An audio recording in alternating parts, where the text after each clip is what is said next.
From Video Game Chronicle, in an interview with Kinda Funny Games, Druckman was asked if he felt under pressure to create another hit IP like The Last of Us or Uncharted, which Naughty Dog owner Sony could turn into a multimedia franchise and support for years to come. Druckman responded by saying that the studio's success has afforded it the luxury of being able to choose to work on what it's most passionate about.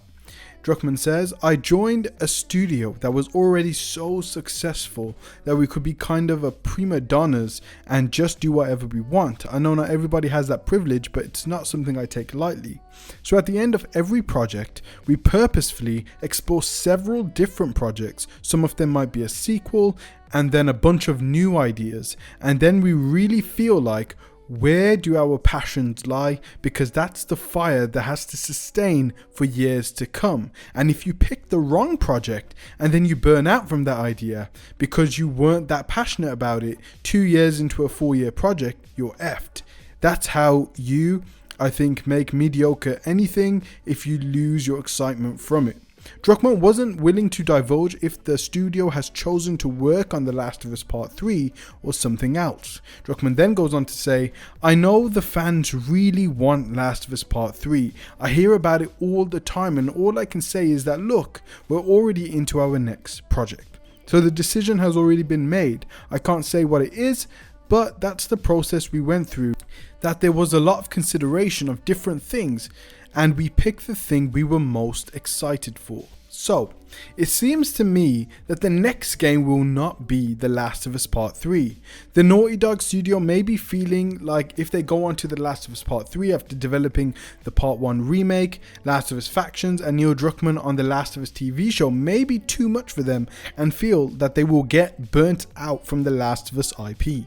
Neil Druckmann seems to be saying it very subtly, but he does have plans for The Last of Us Part 3, as we know from past reports that Neil Druckmann said himself that he has written down the outline from The Last of Us Part 3 story. But of course that could change and isn't the storyline they will 100% commit to. Also, at last year's Summer Game Fest with Jeff Keighley, Neil Druckmann already teased that Naughty Dog is working on a new IP, that we will get more Last of Us Factions news this year and hopefully some gameplay. All veterans of Uncharted and Last of Us, and you're going to see a lot more of this game come next year. Next year, so we wait till next year to hear more about that one. All right. And shortly thereafter on PC. We will look forward to it. Neil, you've talked a lot about games directed by other people. What are you directing? You still making games? Still making games. Okay. I haven't given up my day job. It's a little early to talk about it. Maybe if someone in PlayStation wants to leak it, then we can talk about it now. Otherwise, we'll save it. But you do have a new project? Do have a new project, Okay. but we'll save it for another Summer Game Fest. Okay. Okay, well, we'll see. We'll try and save it. All right. We know at this point Naughty Dog is done with the Uncharted series and have given their blessing for another Sony studio to work on a new game for that series. But The Last of Us is still a Naughty Dog franchise, and when Part 3 is given the go-ahead, it will be Naughty Dog who will develop the third game. But for now, with the information and the tonality of Neil Druckmann's words, it seems the next story-driven game will be a brand new Naughty Dog IP, which hopefully will become a huge hit to the likes of Uncharted and The Last of Us. Guys, thank you so much for watching. Peace out, God bless, and hope to see you in one of my next videos. Take care, guys.